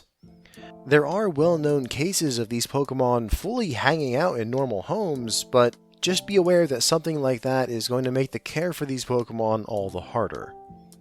So, while not needed, it will make at least the beginning step of forming a relationship with your ghastly evolution easier. If you do decide to go with the decorations route, then after some time, when you're sure that the Pokemon is bonded to you and will hang around, then you'll be able to slowly pull back on the decorations and ambiance until it's at a minimum. I wouldn't ever get to the point of fully removing it, as that could lead your Pokemon to feeling like you're taking away its safe space. After all, these Pokemon are very intelligent. But I would say that you could get it to the point where it's only in one room, and they would be comfortable with that. As for what Pokemon would be safe to house with them, you want to make sure that you have Pokemon that won't cause a problem for the ghastly evolution, because you can be sure that the Ghost type is going to scare the dickens out of your other Pokemon. I mean, it's how they feed. So if there aren't any people around, and you've reached the point where they don't really scare you anymore, because you will get to that point, then they're going to go after your other Pokemon. So you want to make sure that any Pokemon you put in with them are not going to damage them in any meaningful way. Normal type Pokemon are perfect for this, as they oftentimes can't damage your Ghost type, and your Ghost type won't be able to hurt them back. What you want to avoid are Dark type Pokemon and other Ghost type Pokemon, as they could end up causing a ton of damage to your ghastly evolution. Not everyone enjoys a good scare. Also, I should mention that you better make sure you actually want any other Pokemon that you get to go along with the ghastly, and be prepared to comfort it when they get scared. You just getting a Pokemon to help feed your ghastly evolution and not really caring about it is a cruel experience, and should not be done under any circumstances. Availability. As I said earlier in the guide, these guys like to hang out in spooky places where people often experience the emotions of fear, discomfort, or anxiety. That means that you're looking for places like the Pokemon Tower in Kanto, the old Chateau and surrounding Eterna Forest in Sinnoh, and Howley Cemetery and Memorial Hill in Alola. But that doesn't mean that they are exclusive to those places either. These Pokemon are well known to spread to places that you wouldn't expect to find them, like in the Sprout Tower and the surrounding areas of Violet City in Johto. And honestly, they appear in so many places around the Paldea and Galar regions that it would be easier for me to list off the places that they don't live. The only region that they don't have a strong, thriving population of these guys is the Hoenn region, I assume because of the competition from the Duskull line. And always remember that these Pokemon usually appear at night. I'm not sure if they're nocturnal, as there's plenty of evidence of them operating in the daytime as well, but they are mostly out and about at night, as they prefer the dark. Other than that, once you get to the places where these Pokemon live, then you shouldn't have a hard time finding one. The only super rare one of the line to find in the wild is Gengar due to its status as a trait evolution. They do happen in the wild, but it's to a very rare extent. When it comes to breeding these guys, there aren't too many breeders out there that can raise these Pokemon. Not because there isn't a demand for them, as one of the rare types, the few breeders that can raise them are doing very well for themselves. The issue, once again, comes back down to how they function. With a ghastly breeder, you can't contain them like you would with any other kind of Pokemon. You have to actually befriend and get to know each and every one of your Pokemon without bonding so closely to it that it won't go live with its new trainer. For a career breeder, that can be very hard, as we tend to have dozens of Pokemon at a time. With breeders like me, yeah, we make sure that every Pokemon is happy and well taken care of, but a ghastly breeder actually has to put in a lot of effort to keep their Pokemon from just floating through a wall and out into the wilderness. Pile on top of that the need for fear to feed on, and you have an evolutionary line that can really be a challenge to raise as a breeder. You will be able to find them no problem. As I said, these guys are very popular, but the breeders that you find are going to have waiting lists that are months, if not years long. And that Pokemon isn't going to be cheap, especially if you want a Haunter or a Gengar. I should also mention here that if you want to get one of these guys, you will have to have a permit for them. I will admit that a lot of these permits and regulations for these guys are based on the old myths and rumors that these Pokemon steal your life force and other nonsense. And there are always groups out there that love these types of Pokemon and try to get the word out, but that's neither here nor there. Another reason you need to have a permit for these guys is that the gas that makes up part of their bodies is highly toxic, hence why they have a poison typing as well as their ghost typing. Thankfully, unlike the Grimer line, these Pokemon are able to much better control their toxins. Thanks to their ethereal biology, they are able to fully control the gas, meaning that if they don't want you to breathe in their gas and get poisoned, then you won't. After all, if they couldn't control the gas in their bodies to a great degree, then they would be blown away at the first strong wind. So, while you will need a permit to house a Ghastly evolution, understand that as long as you form a good bond with your Pokemon, then you're in no real danger from their gases. Catchability. Catching these guys can be pretty tricky. Thanks to their insubstantial gaseous nature, throwing a Pokeball at them can oftentimes just lead to it just passing right through the Pokemon. And as you can imagine, that leads to a need for unorthodox catching methods. You could always battle and weaken it, as plenty of trainers try to do with strong or dangerous Pokemon, but a more popular method for these guys is trying to convince the Pokemon to come with you of their own volition. Because of the need for a strong bond between trainer and Pokemon, a lot of people try to befriend the Pokemon before ever trying to catch it. This has the positive side effect of making care for the Pokemon easier, but it also means that you have a Pokemon that wants to be with you and trusts you better. You can also do this by playing with the Pokemon, hanging out with them, and showing them just general kindness. Of course, you are dealing with wild Pokemon here, so always be prepared for things to go wrong, whether that be being attacked or the Pokemon just leaving. Always bring a Dark-type or other strong Ghost-type Pokemon with you to help fight off any aggressive Ghastly evolutions. Another method you could use is through ambush, as this will catch the Pokemon off guard.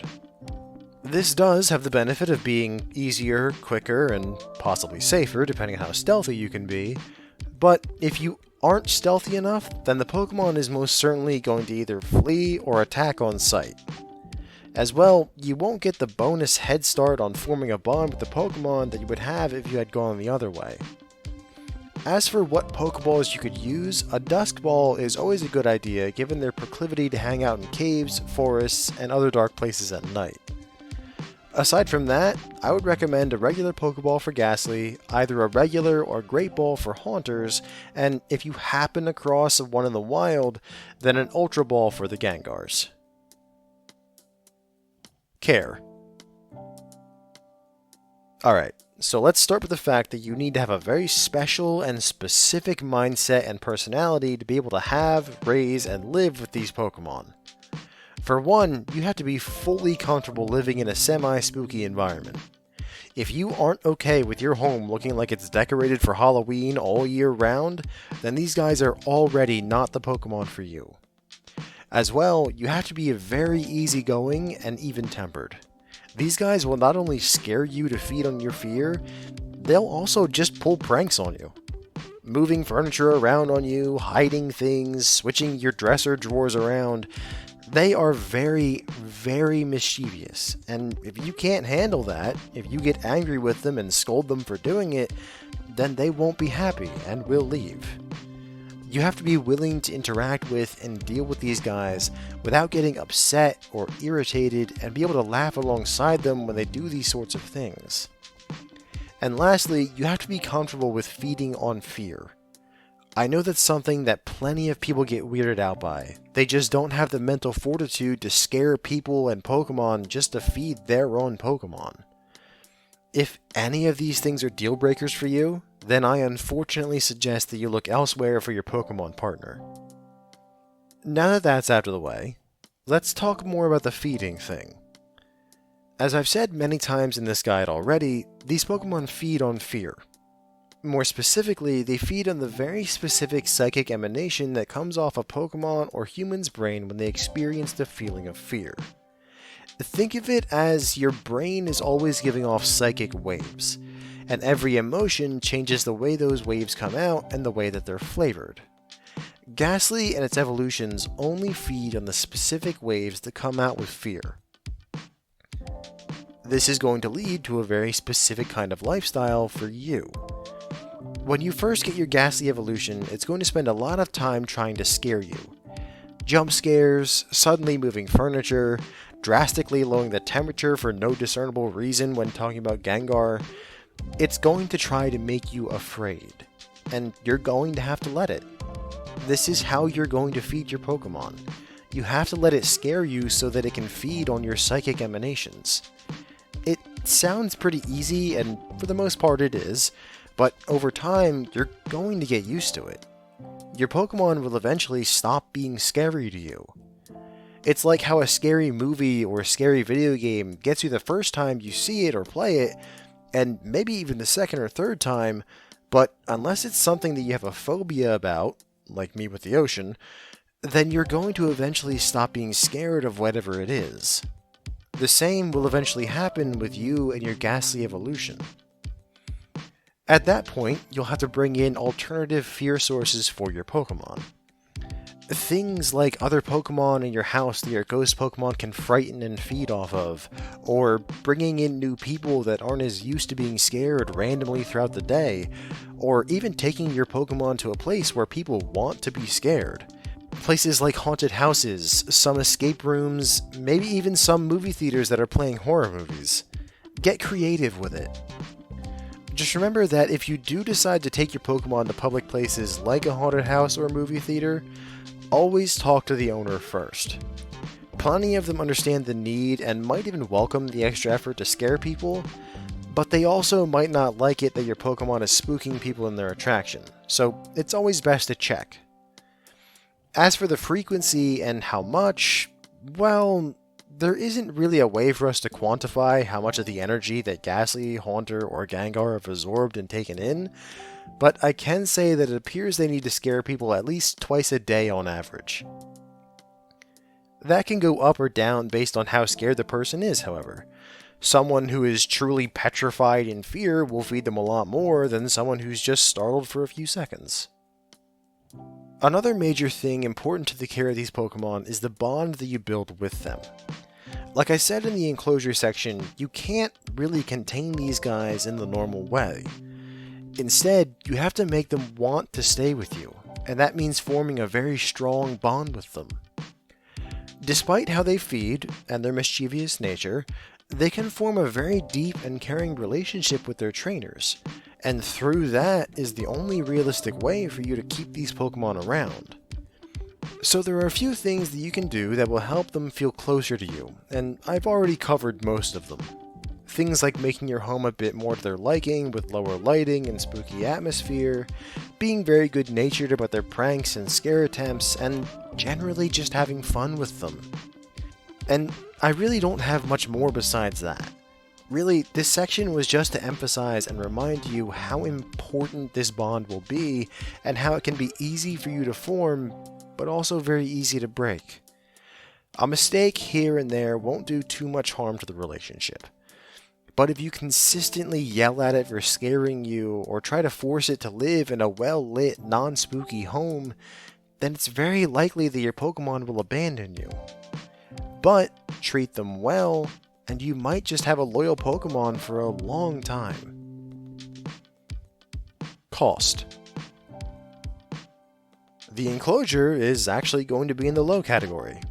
That's mostly because the only things that you're going to have to spend money on are spooky Halloween decorations to have around your house, but still, it's nice to have an enclosure not be in the moderate or higher categories.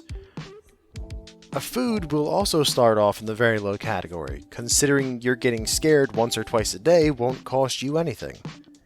And even later on, when you've gotten used to being scared and have to either get another Pokemon to help feed it, or pay people to come over to get scared, or even pay to let your Pokemon in a haunted house, I don't see it being much more than the low, maybe the moderate category per month. The Pokemon might cost you a fair bit of money depending on if you get one from a breeder and what stage you get. With all the work that a breeder will have to do keeping the Pokemon happy without letting them get too attached, they're going to pass that cost on to you. So for a Ghastly or a Haunter, then you're looking at a cost between the moderate and the high category. Gengar will certainly be in the high category, as that'll just be more work on the breeder's end to fulfill. Conclusion. I really thought these guys weren't going to be good Pokemon for people to have. The toxic gas, the need to scare people, the fact that you can't really contain them thanks to the way their bodies work. I was expecting to end this guide telling all of you that these guys should only be cared for by people that are really skilled and have experience raising tough Pokemon. And I'm pleasantly surprised to be wrong. The Ghastly line might be great Pokemon for those of you who are looking for something that you can share a strong bond with and hang out with a lot. Not to mention that with their enclosure and feeding styles, they are some of the easiest Pokemon to care for that we've talked about so far. So as long as you have the right mindset for these guys and love being spooked and scared, then I could easily see these guys being the perfect Pokemon partners for you. Thank you all for listening, and please join us again next time when we talk about the large rock snake Pokemon Onix and its metallic evolution Steelix. Have a wonderful night, everyone.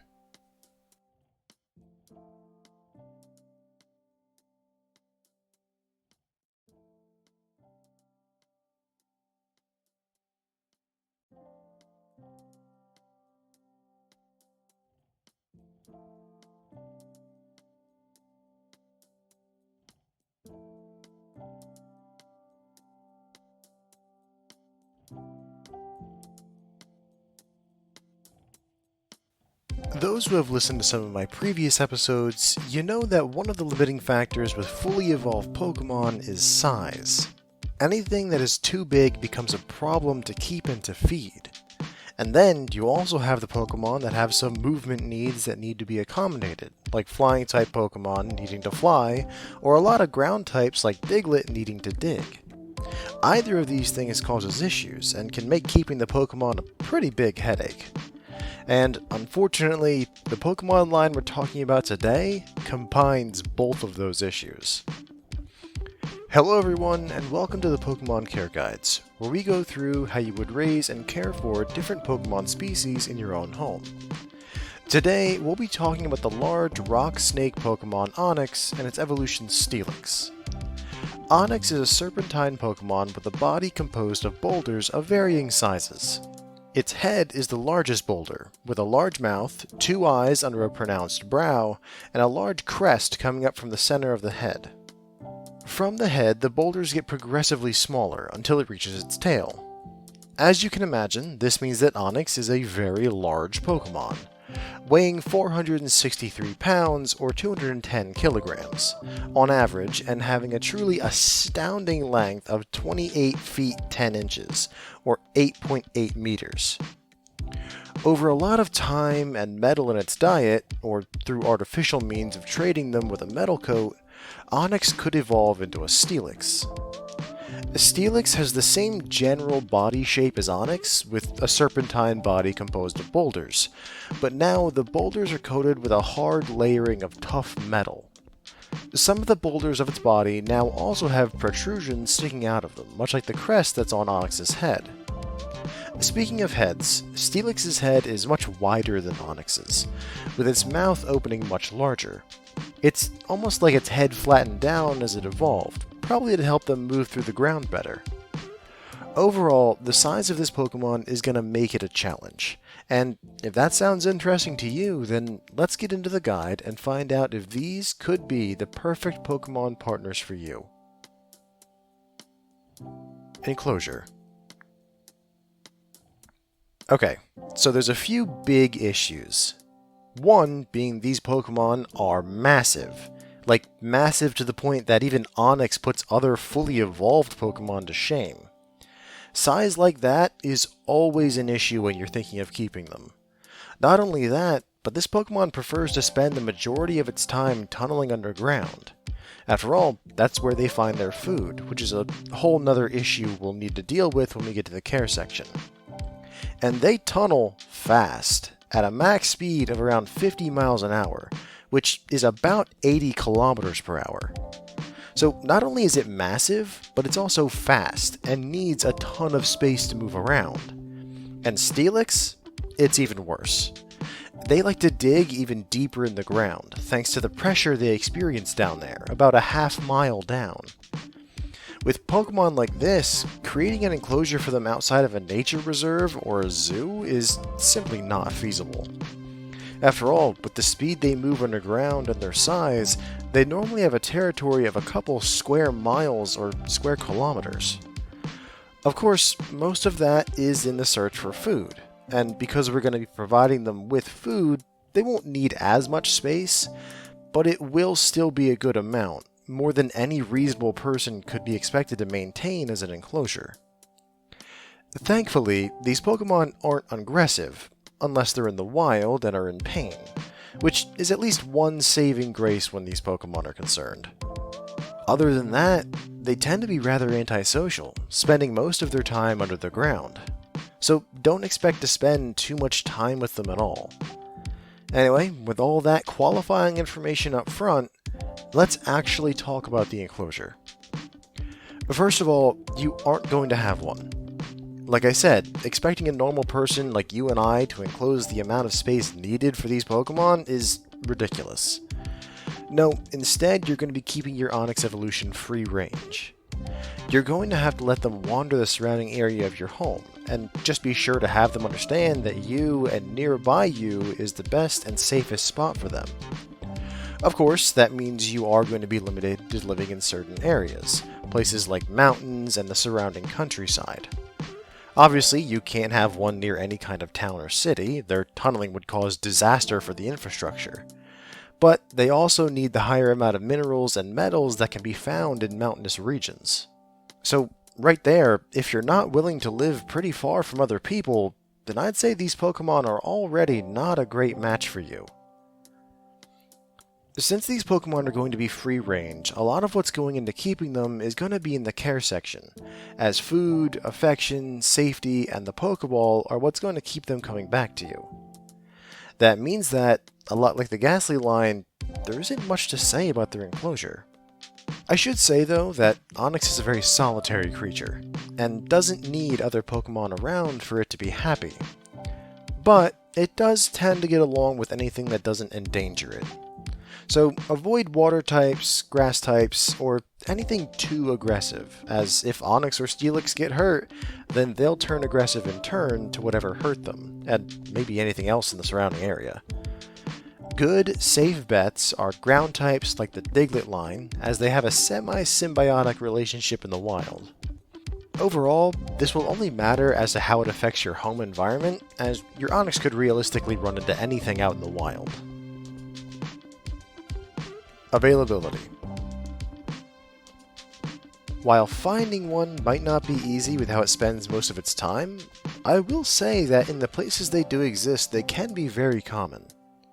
Places like Rock Tunnel in Kanto, Union Cave in Johto, and the Glittering Cave in Kalos, really rocky, mineral-rich places. After all, they are on multiple victory roads all over the world, and in plenty of places all over the Galar and Sinnoh region. Even Alola has a population of these guys on 10 Carat Hill, though they are rare, which isn't surprising considering Alola's an island chain. Only Hoenn and Paldea are missing any population of these guys. And all of this is just for Onix. Steelix can be a lot harder to find due to the time it takes for a wild Onix to get to the point of evolving. They are most common in places like Iron Island and Twist Mountain, thanks to the higher than normal metal content of the rocks there. But even then, it might take a bit of effort before you're able to track down a wild Steelix, considering just how deep underground they burrow. When it comes to the breeding scene, you aren't going to have much luck. I mean, think about the enclosure needs, and now make that exponentially more because you need a breeding population of these guys. It's a lot of expensive setup just to breed a Pokemon that really only professional rock-type trainers are going to want. Not to mention that wherever they have to set up this breeding program is going to be out of the way from any town or city. Realistically, there has to be 1 or 2 people out there that have a breeding setup for them, but they may be hard to find and probably very expensive to get. Which is a shame. A captive raised Onix could help along with the bonding immensely. Catchability. Your major issue when trying to catch these guys is going to be just finding them. Because of how they live, you'll have to find a spot where an Onix is known to live and camp it out. It might take a while, as they even sleep underground, but a good way to tell if one is coming is the trembling.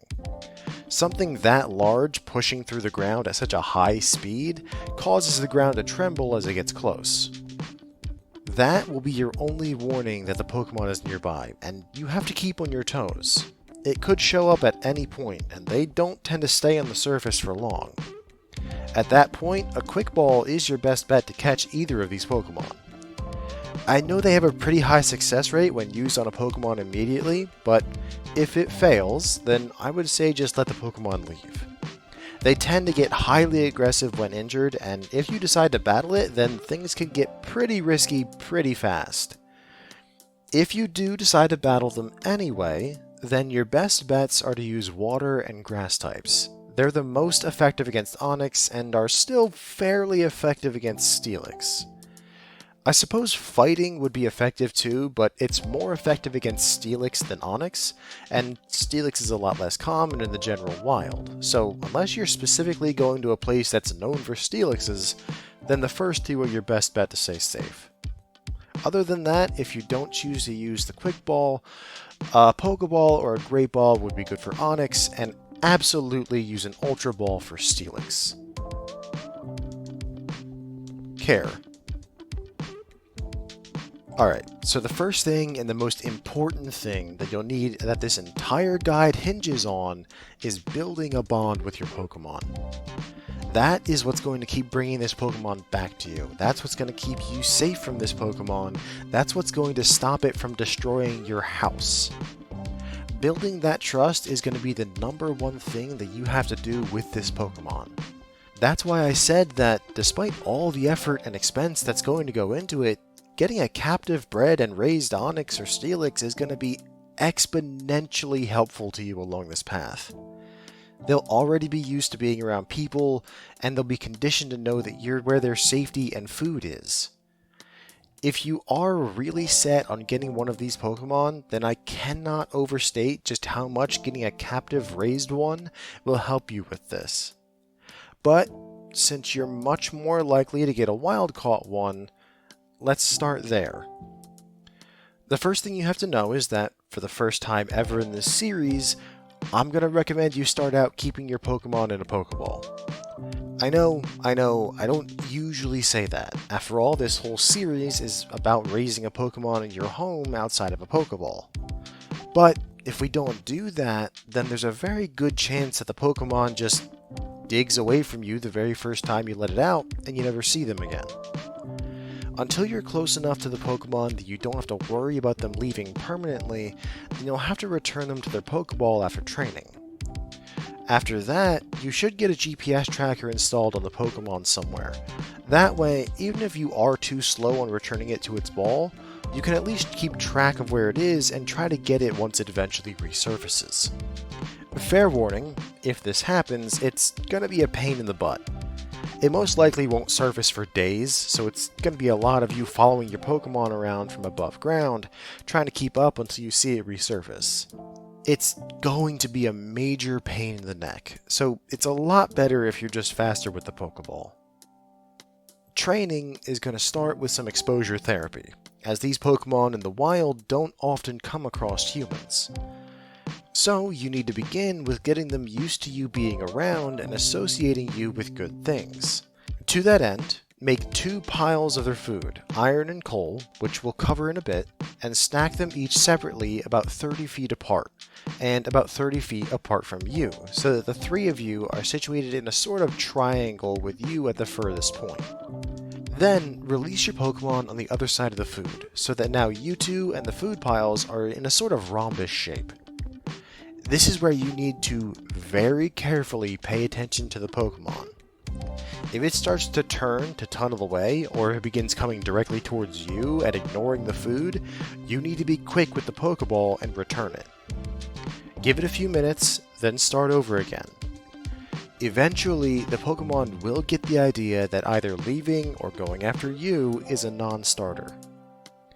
But if it goes for either of the food piles, then smile and gently encourage it with soothing words and a calm tone. Don't approach it. Let it come towards you. It may be wary of you, and always be ready just in case it does decide to bolt away, but once the food piles are gone, congratulate the Pokemon and return it to its Pokeball. That's it. Your goal with this is to get to multiple different stages.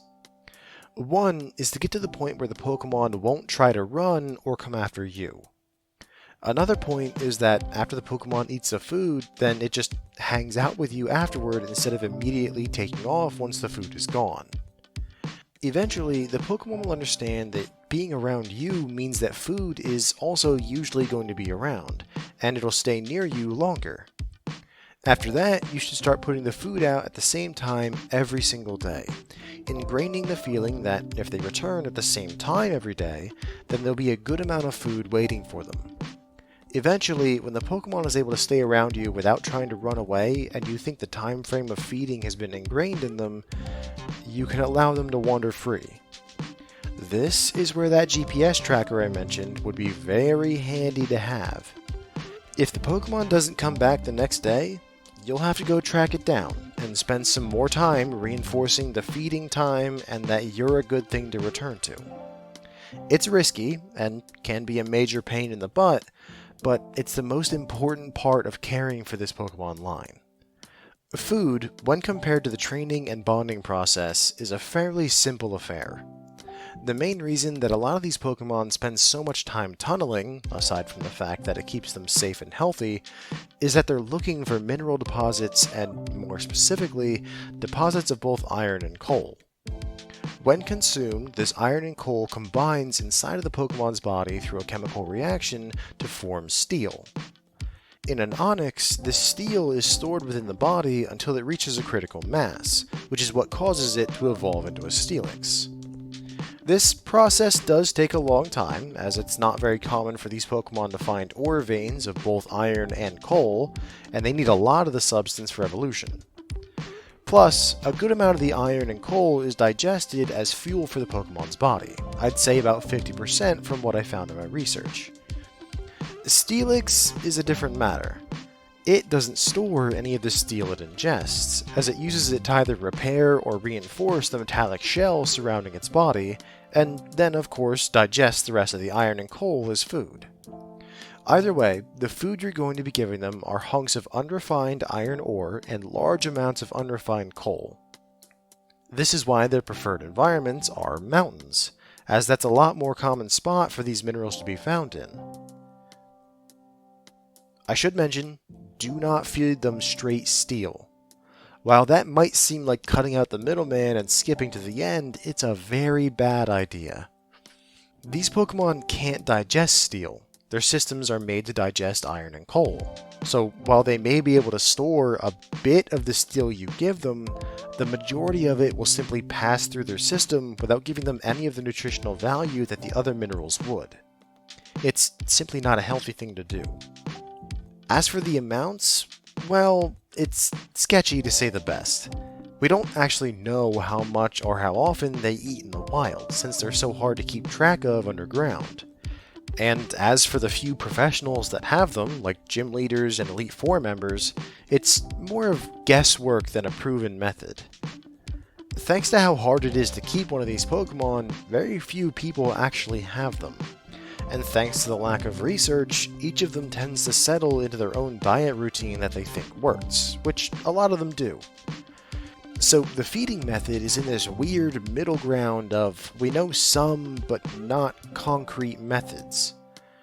As best I can tell, they need to eat about 20 pounds, or 9 kilograms, of food a day, with the vast majority of that, about 19 pounds, 8.6 kilograms, being iron, and only 1 pound, half of a kilogram, of it being coal. Surprisingly, it doesn't take that much coal to make steel.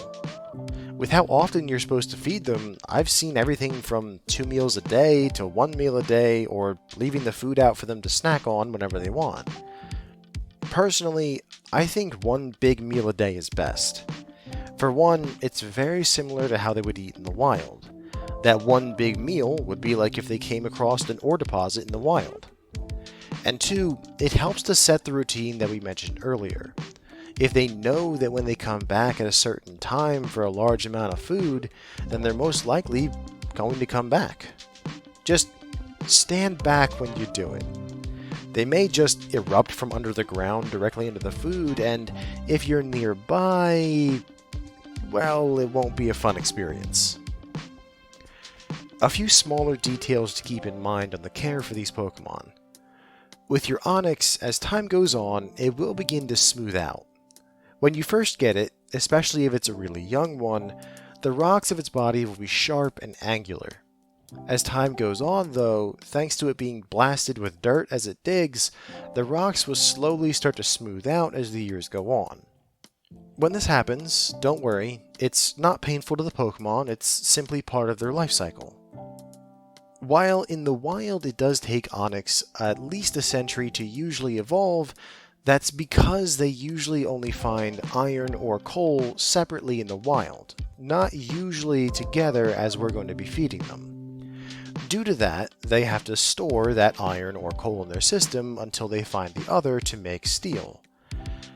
Because we're going to be feeding them an equal amount of both, then your Pokemon is much more likely to evolve faster than if it were in the wild. So if your Onyx evolves after only a decade or two, instead of the century that it takes in the wild, don't be surprised. It's something that's happening because we're carefully monitoring their diet.